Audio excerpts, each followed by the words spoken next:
Good morning students मो love learning channel को तुम समस्त को स्वागत। आशा करुचे तुम मैंने समस्ते बहुत भलरे अच्छ। तेबे आमे षष्ठ श्रेणी विज्ञान बही जार ना है जिज्ञासा तार प्रथम चैप्टर आमर सरी जाइए। मु भल कर तुमको सब भल कर बुझे देछि। तेबे आज आस आमे द्वितीय अध्याय आमे पढ़िबा। तेबे द्वितीय अध्यायर ना कौन अच्छी देख, जीव जगतर विविधता। कौन अच्छी? जीव जगतर विविधता। अच्छा, जीव जगत माने तुम बुझीपारुच आम चारिपटे जो उद्भिद प्राणी है, उद्भिद भितर विभिन्न प्रकार छोट गछ बड़ गछ नहीं, प्राणी भितर कीट पतंग बाघ भालू है सरीसृप सबू है जीव जगत। तार विविधता माने कौन? गोटे परिवेश रे है गोटे स्थान रे विभिन्न प्रकार जीव बास करिबा। जेमिति जलरे बा पोखरी रे केते प्रकार जीव बास करिथांती न।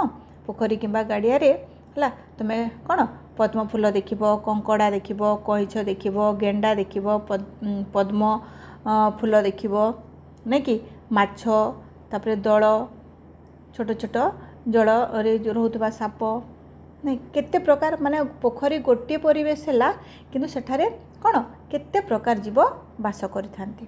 तबे आमे एई अध्याय रे आमे जीव जगतर विविधता विषय आमे किछि आलोचना करिबा। हला आरंभ करिबा।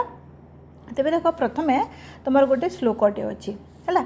से श्लोक रो अर्थ कौन अछि? तार अर्थ हला, गछ निजे खरारे रही अन्य मानंकु छाई देबा सहित फूल फल मध्य प्रदान करि थाए। सेहीपरि भल लोक माने समस्त कष्ट सही अन्य मानकर कल्याण करिथांती। सेमाने जहा अर्जन करती ताहा अन्य मानंकु देइथांती। तेबे एठारे भल लोक मानंकु गछ सहित तुलना करा जायछि।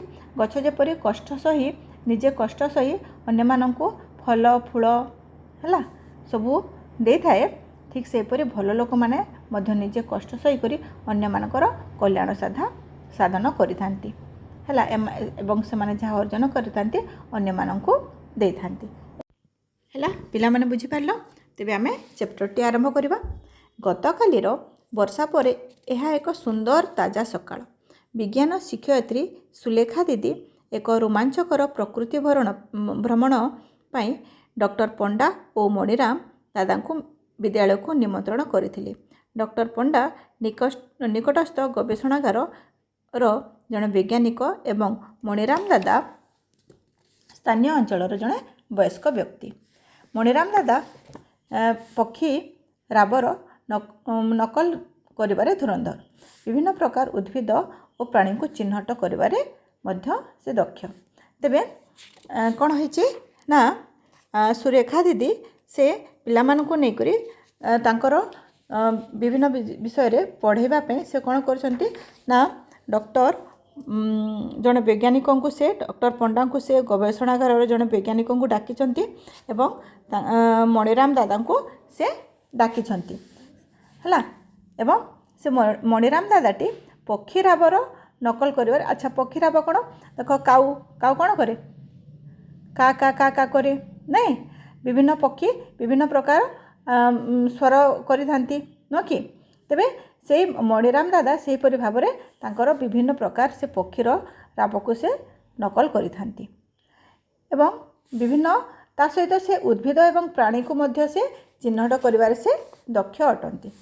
तेबे प्रकृति भ्रमण पूर्व प्राणी और उद्भिद मानकर सौंदर्य और विभिन्न भिन्नता विषय जानिबा पई एही भ्रमणर उद्देश्य बोली डॉक्टर पंडा शिक्षार्थी मानक सूचना दे देथिले।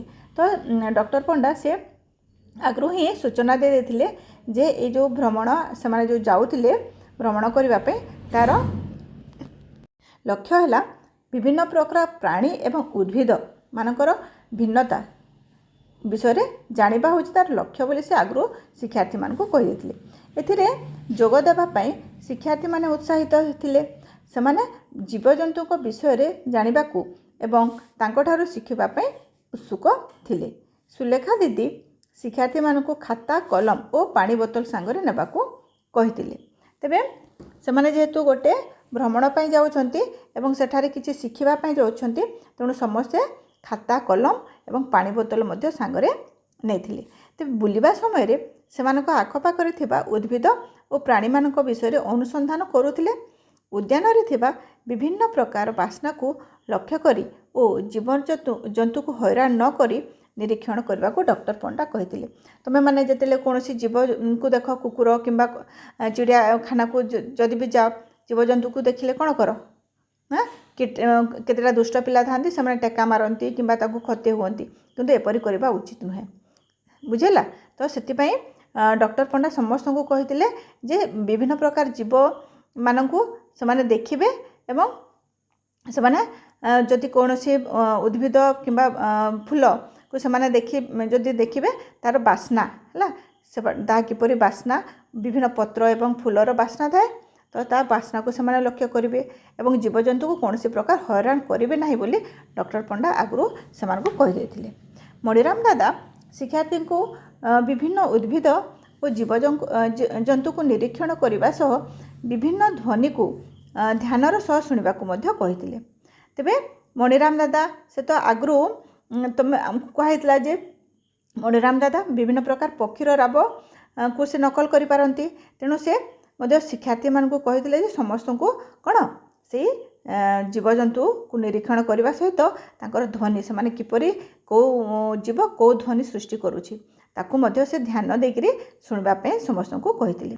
शिक्षार्थी माने विभिन्न प्रकार उद्भिद यथा घास बुदा बड़ बड़ वृक्ष आदि देखा पाइथिले। जेहेतु से भ्रमण रे जाइथिले से बहुत प्रकार जिनस सेठा देखले विभिन्न प्रकार घास घास मतलब विभिन्न प्रकार थाए ना बुदा थाए हाँ विभिन्न प्रकार बुदा तापर बड़ बड़ वृक्ष छोट छोट वृक्ष बहुत प्रकार वृक्ष से गछ से देखा पाइले एवं से गछर डाल उपर बसीदेवा विभिन्न प्रकार पक्षी गछ उपरे कौन पक्षी माने बास करती तो पक्षी माने मत विभिन्न प्रकार तुम मैंने जान केते प्रकार पक्षी था नहीं काऊ कौन शुआ मयूर पारा विभिन्न प्रकार पक्षी था फूल फूल मध्य विभिन्न प्रकार थाए तो से पक्षी माने कौन करते ना फूल को उड़ी सॉरी से आउ फूलर फूल को उड़ी किए प्रजापति है फूलर फूल को जो प्रजापति मान सब उड़ी जाऊे से पर्यवेक्षण कले। प्रजापति भी बहुत प्रकार अच्छे ना तुम देखीच कि नहीं एवं डाल को डेई माकड़ को से देखिले से निज खातार पर्यवेक्षण तथ्य को लिखिथिले। डॉक्टर पंडा और मणिराम दादा सह से विषय आलोचना करथिले। तेबे से गले से जंगल को गले से विभिन्न प्रकार जीवजंतु देखिले प्रजापति देखिले पक्षी विभिन्न प्रकार पक्षी देखिले मांकड़ देखिले विभिन्न प्रकार गछ देखिले से सबको से कौन करथिले ना ताकर खातार से टिपी रखिथिले। तेबे शिक्षार्थी माने विभिन्न प्रकार पक्षी जो देखिले तांकर राब मध्य शुणी पारुथिले नहीं प्रत्येक पक्षीर स्वतंत्र राब थाए तुम मैंने जानिछ विभिन्न प्रकार पक्षीर भिन्न भिन्न राब थाए समस्त राब समान न थाए नहीं कोइली का कले सॉरी काउ जदि का कर कोइली कौन कु करि थाए नहीं तो विभिन्न प्रकार पक्षीर विभिन्न प्रकार स्वर थाए। तो डॉक्टर पंडा कहले यह प्रकृतिर विविधतार एक उदाहरण। तो विभिन्न गोटे परिवेश रे जंगल देख केते प्रकार जीवजंतु बास करते छोट गछ बड़ गछ विभिन्न प्रकार फूल विभिन्न प्रकार जीव प्रजापति कीट पतंग मांकड़ नहीं हाथी बाघ हरिण ठेकुआ विभिन्न प्रकार गोटे माने जंगल केते प्रकार जीव बास करती। तो यहाँ हूँ से प्रकृतिर विविधतार एक उदाहरण। डॉक्टर पंडा पक्षी राब नकल करने को मणिराम दादा को अनुरोध कले। मणिराम दादा विभिन्न पक्षीर राब नकल कले। शिक्षार्थी माने उत्साहर सह नकल करने आरंभ करथिले। तुमे केबे तुम आखपाखरे थिबा विभिन्न उद्भिद और जीवजंतु को पर्यवेक्षण करिछ कि से गुडी को तुम बंधु एवं शिक्षक सहित आलोचना कर। तेबे तुमे माने तो आमे एटा पढ़िला किंतु तुमे माने तुम दैनंदिन जीवन रे तुमे कोटी को बुली जाइथिबो किंबा तुम रास्ता रे आसिला बेले विभिन्न प्रकार तुमे जीवजंतु देखिथिबो न कि समान को तुमे केबे लक्ष्य करिछ कि केपरि खाए केपरि चाले हाँ केपरि रुहे तुमे केबे लक्ष्य करिछ एथर तुमे लक्ष्य करिवो।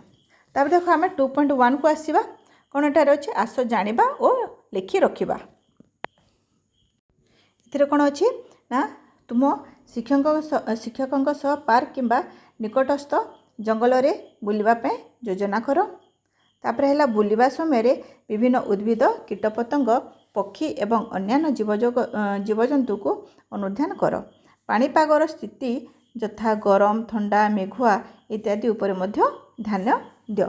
ତୁମେ ଯେତେବେଳେ କୌଣସି ତୁମେ ଯଦି ଫ୍ୟାମିଲି ପିକନିକ୍ ବି କେଉଁଠିକି ଯାଉଛ କିମ୍ବା ସାଙ୍ଗସାଥିମାନଙ୍କ ସହିତ ପରିବାର ସହିତ ଯଦି କେଉଁଠିକି ତୁମେ ଯାଉଛ ତେବେ ତୁମେ ସବୁବେଳେ ଅନୁଧ୍ୟାନ କରିବ ସେଠିରେ କ'ଣ ଦେଖିଲ, କ'ଣ ଦେଖିଲ, ସେତେବେଳେ ତାର ପାଗଟା କେମିତି, ଏଟା ସବୁବେଳେ ଧ୍ୟାନ ରଖିକରି ତୁମେ ଖାତାରେ ଟିପିବାକୁ ଚେଷ୍ଟା କରିବ। ତୁମେ ବିଭିନ୍ନ ପ୍ରକାର ଝଡ଼ି ପଡ଼ିଥିବା ପତ୍ର କିମ୍ବା ଫୁଲ ସଂଗ୍ରହ କରି ସ୍କାର୍ପ ବୁକ୍ରେ ରଖିପାରିବ। ଏବଂ ତାପରେ ଆଉ କ'ଣ କରିପାରିବ, ପ୍ରକୃତିରେ ଥିବା ଉଦ୍ଭିଦ ଏବଂ ପ୍ରାଣୀମାନଙ୍କର ଯତ୍ନ ନେଇପାରିବ। ନିଶ୍ଚିତ କର ଯେ ପାର୍କରେ ଥିବା ଉଦ୍ଭିଦ ଏବଂ ପ୍ରାଣୀମାନେ ଯେପରି ହଇରାଣ ହେବେ ନାହିଁ ଏବଂ ପତ୍ର ଫୁଲ ତୋଳିବେ ନାହିଁ। ତେବେ ପ୍ରକୃତି ଆମକୁ ବହୁତ କିଛି ଦେଇଥାଏ ନାଇଁ। ଆମେ ଯେପରି ଗୋଟେ ଜୀବ ଆମର ଯେପରି ଯେମିତି ଆମକୁ କିଏ ପିଟି ଦେଲେ କିମ୍ବା କ'ଣ କଲେ ଆମକୁ କଷ୍ଟ ଲାଗେ, ଠିକ୍ ସେହିପରି ଉଦ୍ଭିଦ ଏବଂ ପ୍ରାଣୀମାନଙ୍କୁ ମଧ୍ୟ କଷ୍ଟ ଲାଗେ। ତେଣୁ ତୁମେମାନେ କେବେ ମଧ୍ୟ ଉଦ୍ଭିଦ ଓ ପ୍ରାଣୀମାନଙ୍କୁ ହଇରାଣ କରିବ ନାହିଁ। ସେମାନେ ଆମର ବହୁତ ଉପକାର କରିଥାନ୍ତି। ତେଣୁ ତୁମେମାନେ କେବେ ମଧ୍ୟ ତାଙ୍କର କିଛି ଅନିଷ୍ଟ କରିବ ନାହିଁ।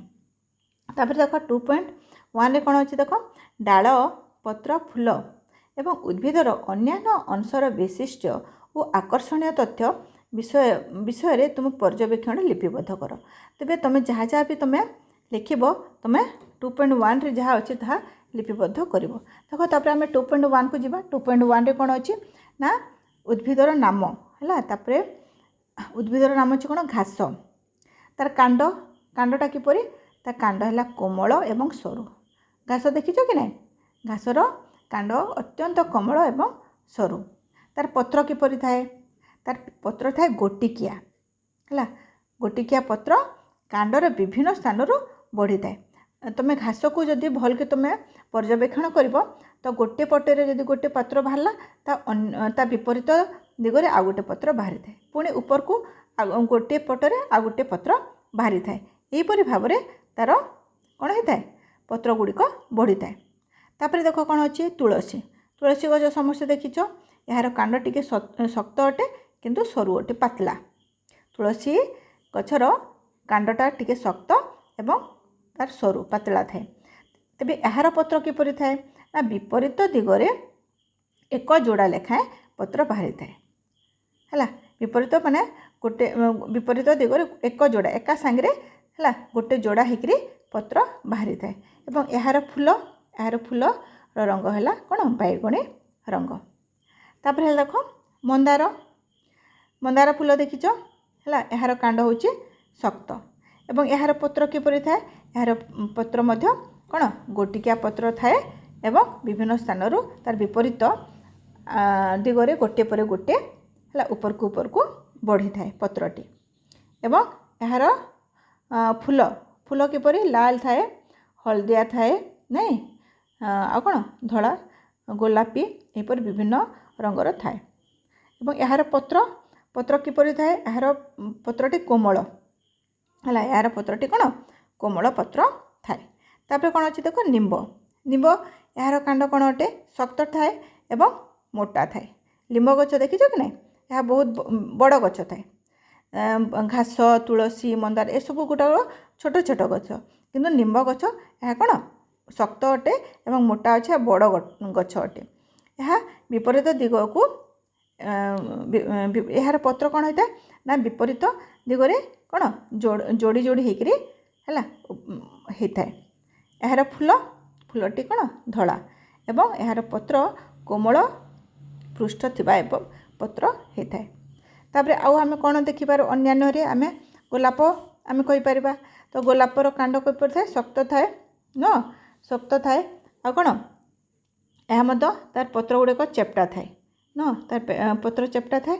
ଏହା ମଧ୍ୟ ତାର ଫୁଲର ରଙ୍ଗ କ'ଣ, ଫୁଲ ଲାଲ ରଙ୍ଗ ଥାଏ, ହଳଦିଆ ରଙ୍ଗ ଥାଏ, ଧଳା ରଙ୍ଗ ଥାଏ, ଏହିପରି କ'ଣ ତା रंगटा थाए तापर तार आउ कौन वैशिष्ट्य अच्छे ना गोलाप गछरे कंटा थाए तापर आउपरी भाव में तुम आहरी विभिन्न गछ मध्य अच्छा आहरी दुर्बल कांड मध्य थाए शक्त कांड थे दुर्बल देख तुम जो लाउ है कखारू है ये सबू कांड कौन यहाँ सब दुर्बल कांड यह बिना सहारे ऊपर को उठी पारे ना यहपरी भाव में विभिन्न प्रकार कांड रही थाए तेबे तुम देखि यही उद्भिद कौन समानता पार्थक्य देखिल तेबे आमे जो विभिन्न प्रकार उद्भिद आम आलोचना कला एथिरे कौन देखिला ना केतोटी डेंगा गछ अच्छी केतोटी छोट गछ अच्छी केतोटा शक्त कांड कोटा कोमल कांड ना डेंगा गछ कोटा बर गछ है आंब गछ निम गछ सब डेंगा डेंगा गछ छोट गछ कौन घास नहीं सब छोट हाँ तुलसी गछ एटा सब छोट छोट गछ शक्त शक्त कांड नहीं शक्त कोटा आमर जो आंब गछ है लिंब गछ ए सब शक्त कांड कोमल कांड कोटा आमर एबे जो कहली कखारू है नहीं शिंब ए सब कांड गुड़िक अत्यंत कोमल कांड नहीं तापर यार पत्रर आकार भिन्न भिन्न होता है पत्रर आकृति समान थे कोटा बड़ पत्र कोटा छोट पत्र नुहे तापर कौन कोटा कोमल पत्र कोटा टिके माने तार शक्त पत्र थाए तेबे एहीपरि भाव में तार पत्र भिन्न भिन्न प्रकार होता है तेबे डाल एवं कांड उपरे सेमानकर सज्जीकरण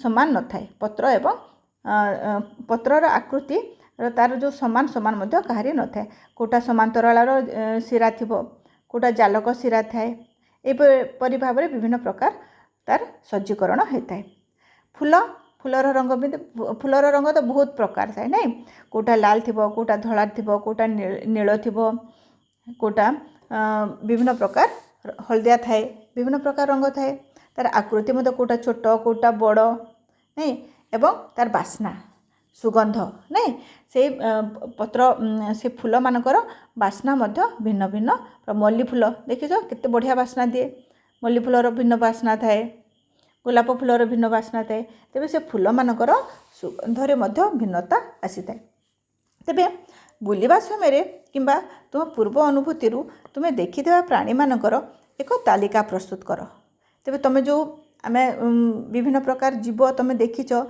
किंबा कोटे बुलीगला बेले देखिच तार गोटे तालिका प्रस्तुत कर से माने रोहुथुबा स्थान खाउथुबा खाद्य और किपरि चल प्रचल करती ता सारणी रे लिपिबद्ध कर है तो बर्तमान देख आम 2.2 रे गोटे टेबलटे अच्छी विभिन्न प्रकार जीवर अच्छी देख प्राणीर आम तो प्रथम उद्भिद देखला 2.1 रे एबे देख 2.2 रे प्राणीर अच्छी प्राणीर बासस्थान प्रथम देख अच्छी काउ काउ कौटी रही गचरे रहे सब प्रकार काउ जपरी गोटे पक्षी प्राय सबू पक्षी कौटी रहती गछ उपरे रहती कौन खाए काउ कौन खाए कीट पतंग खाए नहीं तापर से किपरि चाले चाले किपरि काउ उड़ी पारे एवं चाले मध्य एवं से किपरि खाद्य खाई थाए से तार थंट द्वारा काठी कुटा नहीं करी से तार थंट द्वारा से खाई थाए एवं से थंटरे आउ काठी कुटा नहीं करी मध्य से जाई थाए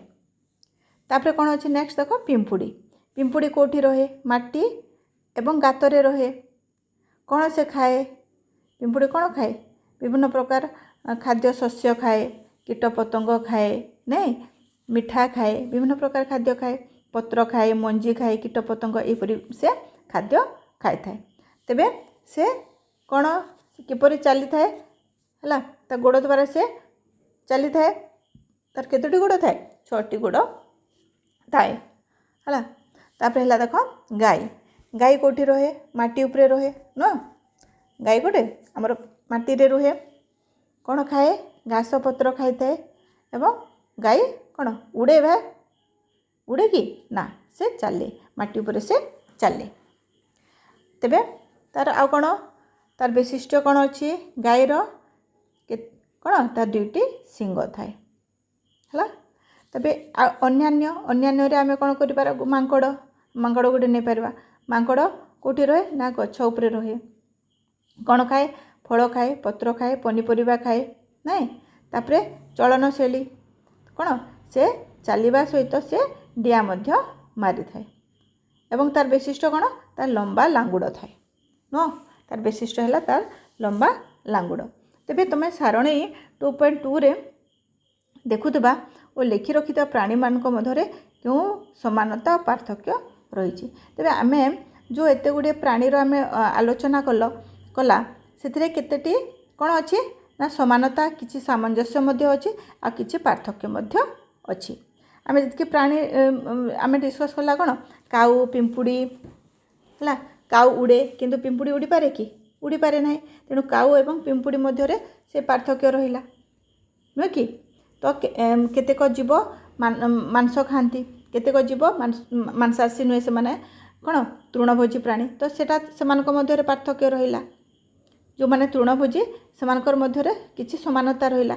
एपरि भाव में विभिन्न आमर जो पृथ्वी में विभिन्न प्रकार जीव वास करते सेमानक मध्य कहार केतेक पार्थक्य रही आ केतेक समानता मध्य रही।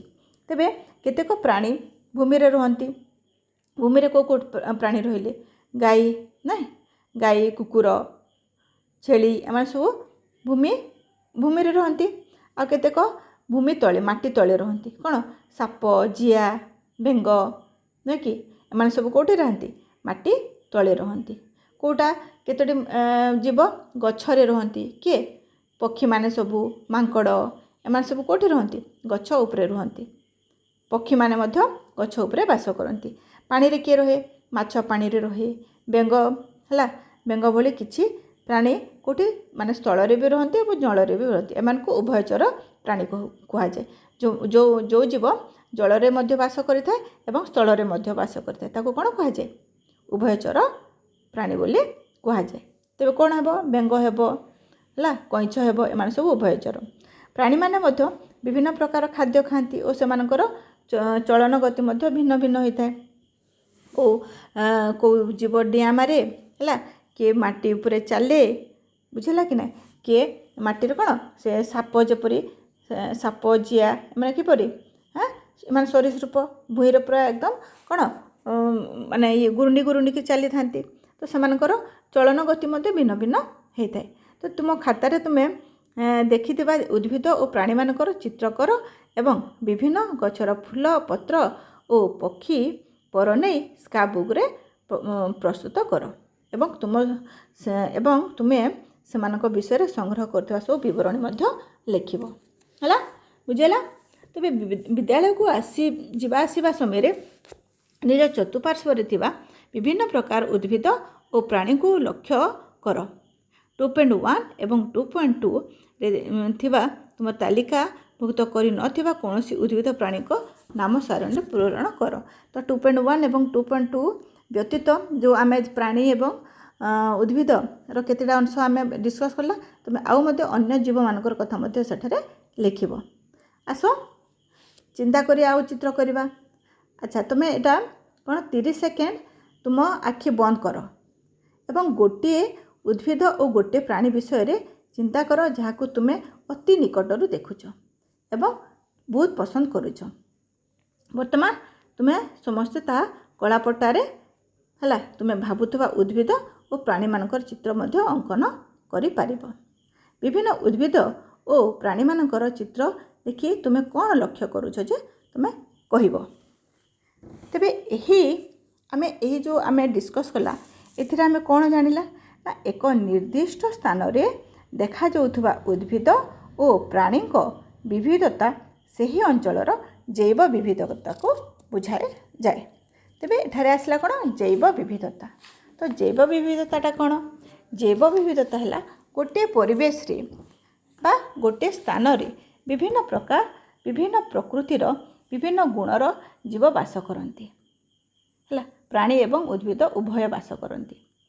तेबे जेपरि आम भारत रे विभिन्न संस्कृति रही एवं ता मध्य पार्थक्य रही। तेबे आम भारत रे कौन होची ना संस्कृतिर विविधता विभिन्न प्रकार संस्कृति रही है। आमे ओडिशा रे गोटे पर्व पालन करूछु पंजाब रे गोटे प्रकार पालन होची राजस्थान रे गोटे प्रकार पर्व पालन होची किंतु है देश गोटे किंतु आमे विभिन्न प्रकार आमे पर्व पालन करूछु आम मध्य संस्कृति भिन्नता रही तथापि आमे गोटे जगार आम रोचु गोटे भारत देश आम रोचु ठीक से हीपरी है आमर सेटा कौन है संस्कृतिर विविधता है यहाँ है कौन संस्कृतिर विविधता ठीक से हीपरी आम गोटे परिवेश रे विभिन्न प्रकार जीव एवं उद्भिद बास करती जपरी कौन जीवनर विविधता जपरी तुम्हें रोहुवा घरे है तुम्हें जो घरे रोच सेठार केवल खाली तुम्हें बास करुच कि खाली जब तुम्हें एकला बास करुच तेबे तार जैव विविधता कम हेब बुझेगा कि नहीं किंतु से घरे आ किए बास करती पिंपुड़ी रुहे नहीं कुकुर बिलेई जो मैंने कुकुर रखी बिलेई रखी कुकुर बिलेई है गाई मध्य रखी था झिटपिटी पिंपुड़ी मशा माछी असरपा ए देख घरे तुम बास करने सहित आउ भी केतेक जीव बास करती न कि तेबे सेठारे गोटे परिवेश रे विभिन्न प्रकार जीव बास करुथिबारु हला सेटा हला विविधता सेपरी मु आगु उदाहरण देती है पोखरी रे केते प्रकार जीव बास करती तो जो परिवेश रे जेते प्रकार जीव अधिक बास करिवे ताहला जैव विविधता तार सेते अधिक जंगल गोटे परिवेश है जंगल गोटे परिवेश किंतु सेठारे कौन बाघ भालू मांकड़ पिंपुड़ी साप विभिन्न प्रकार गछ आमे आमे आमे एबे डिस्कस कला तो विभिन्न प्रकार जीव बास कले ताहला जैव विविधता एक अंचल जैव विविधतार प्रत्येक सदस्यर भिन्न भिन्न भूमिका रही तेबे यही जो विभिन्न प्रकार जो जीव गोटे परिवेश रहिले सेमानकर भिन्न सेमानकर कर्तव्य एवं भूमिका मध्य भिन्न भिन्न रही जपरि कौन उद्भिद एवं प्राणी गोटे जगह रहिले तेबे उद्भिद कौन करे ना प्राणी को खाद्य एवं आश्रय दिए है प्राणी को खाद्य एवं आश्रय दिए एवं प्राणी कौन करे ना उद्भिद जो खाद्य दिए ता खाई था एवं से फल को खाई सारिबा परे से मंजी पकाई उद्भिदर वंश विस्तार करिथाए है तो उद्भिदर वंश विस्तार करिबारे सहाय्य किए करे ना प्राणी करिथाए तो एहीपरि भाबरे उभय उद्भिद एवं प्राणी परस्पर निर्भरशील तेबे पिला माने मैं द्वितीय अध्यायर आमे तो किछि डिस्कस करला जैव विविधता विषय आम डिस्कस कला तेबे परवर्ती क्लास रे आम आहरी उद्भिद एवं प्राणी श्रेणी विभाग विषय में डिस्कस करवा तुमको जदि यह भल लगुच भल कर देख पुराना क्लास गुड़ाक देख सांग मानक भी देखाइब आज नमस्कार।